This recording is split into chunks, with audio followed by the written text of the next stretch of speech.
Custer and the Lakota, Wild West tragedy. He gave up whiskey, he fought to quit gambling, but the women? Oh, he couldn't resist, his own family wrote in despairing letters.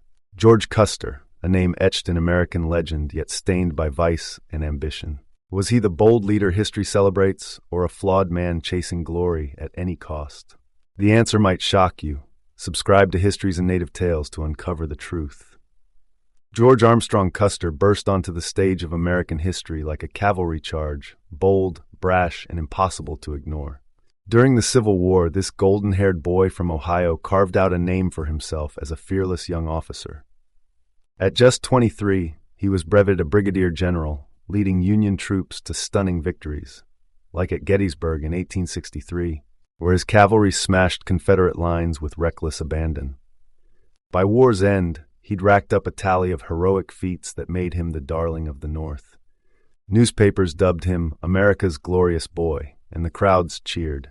But beneath the polished medals and parade ground swagger, cracks were already forming. Off the battlefield, Custer's life was a messier affair. He'd quit drinking, proudly swearing off whiskey after it nearly cost him his career. But gambling? That was another story. Cards and dice haunted him, draining his pockets and his pride. Letters from his family, unearthed from dusty archives, paint a vivid picture. His father, a devout man with a preacher's zeal, scribbling pleas like, "George, you must cast off these sins."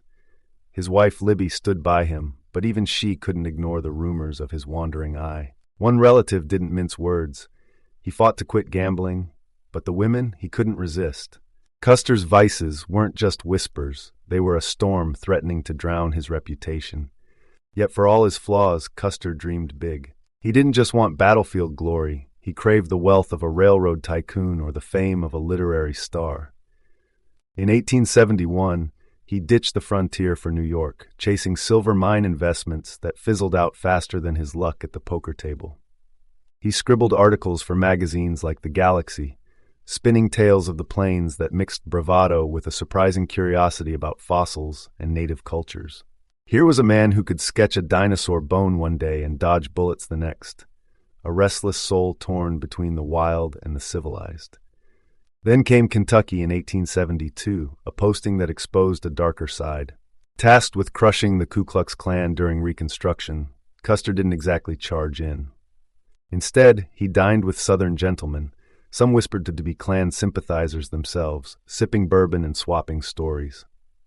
"The women are charmingly beautiful," he wrote to Libby, "and the men proverbially chivalrous."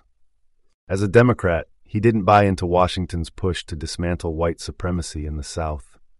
One historian put it bluntly, Custer had a choice, and he picked the side that sank his career. Was this principle or prejudice? Perhaps both.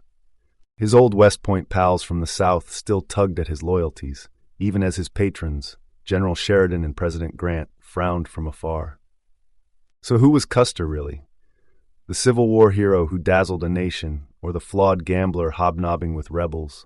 Picture him in 1873, pacing Fort Abraham Lincoln in Dakota Territory, his buckskin jacket flapping in the wind, long hair streaming like a banner. His men saw a leader, his enemies a hypocrite.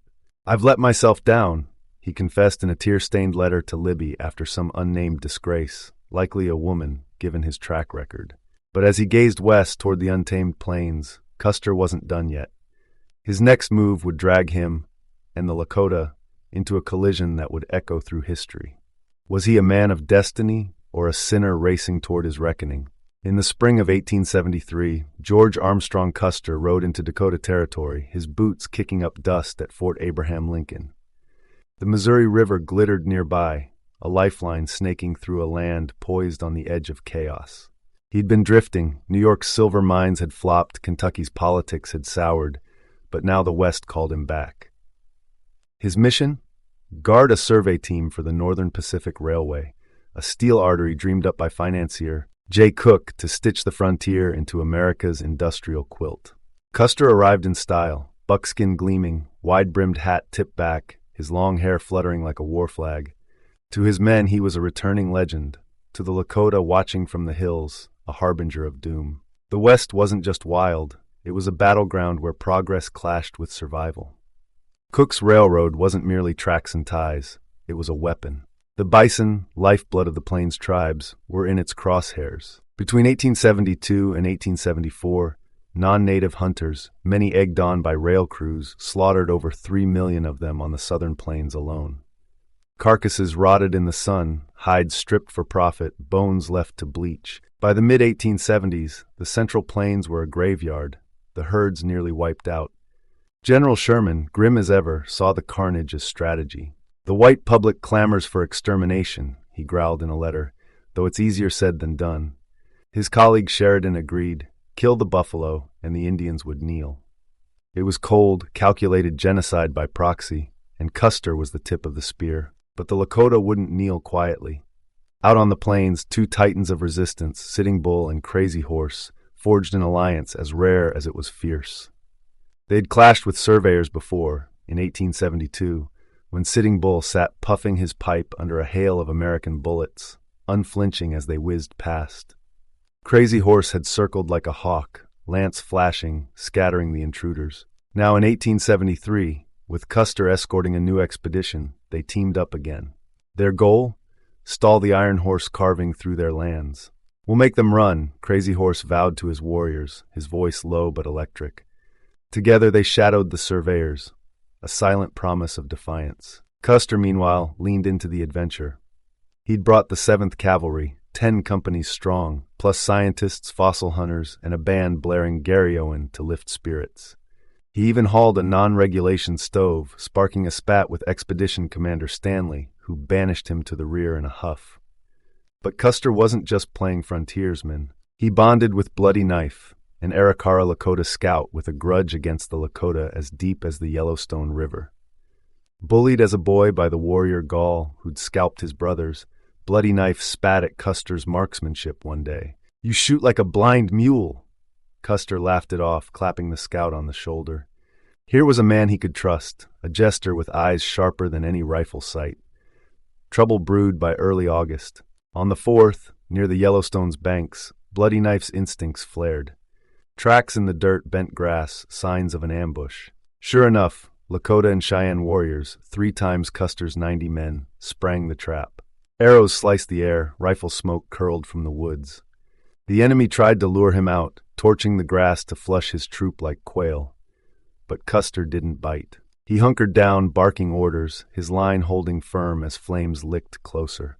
For hours the standoff stretched, then a charge, not reckless but measured. His men repelled the attack, and the Lakota melted back into the hills.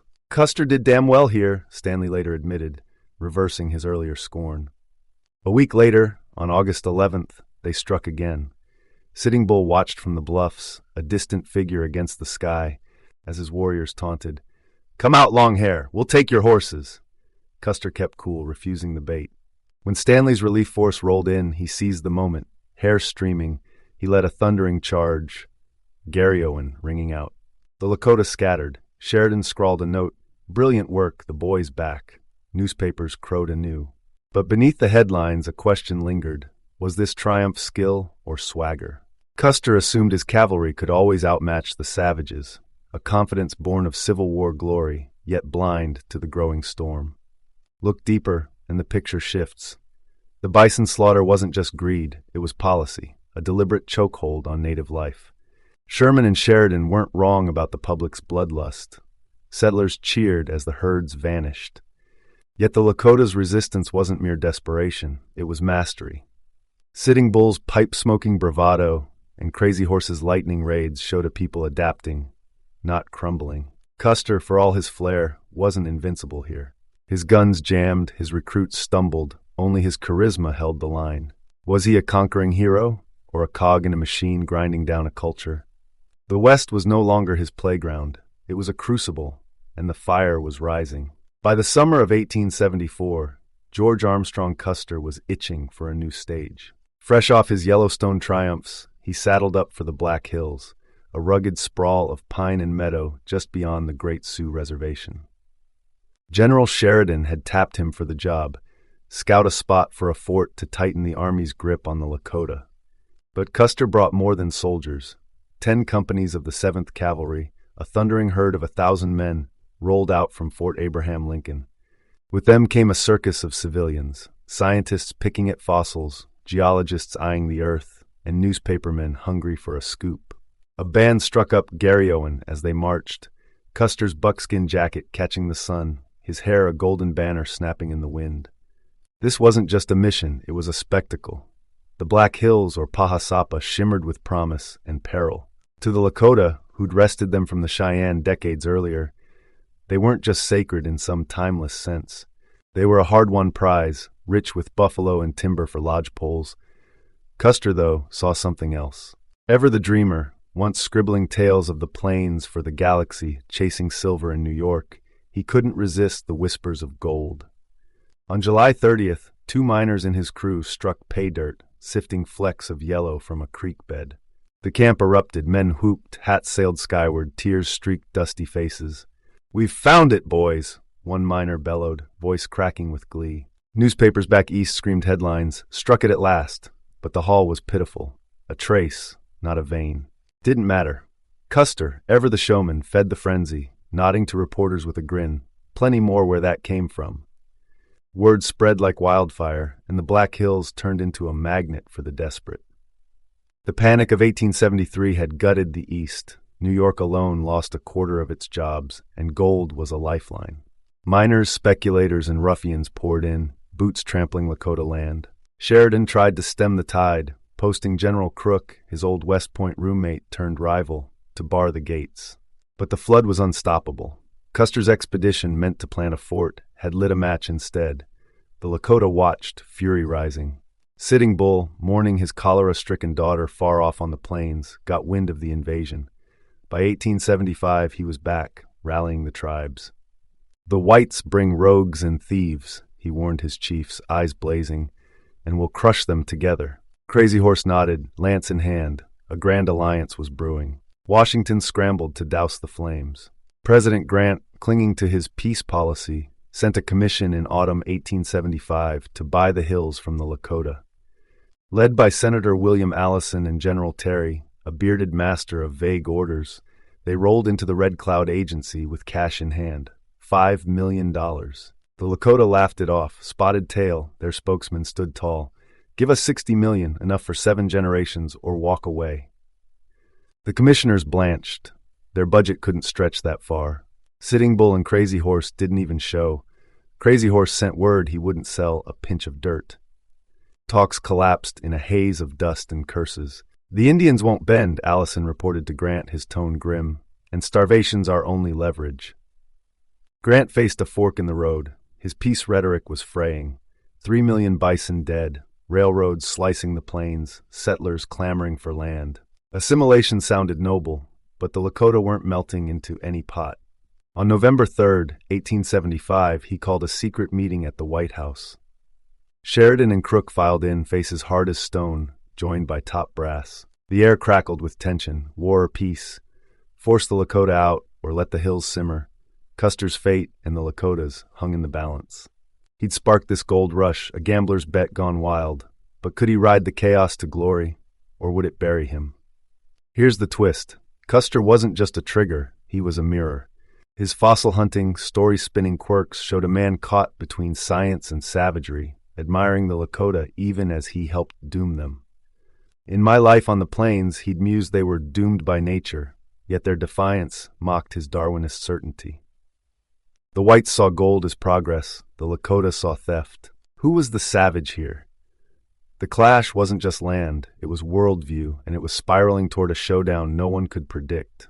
So what came next? Did Grant's secret council choose blood or bargaining? Would Custer's luck hold, or crack on the plains? Stay tuned to Histories and Native Tales for the explosive next chapter. Hit subscribe, like, share, and drop your thoughts below.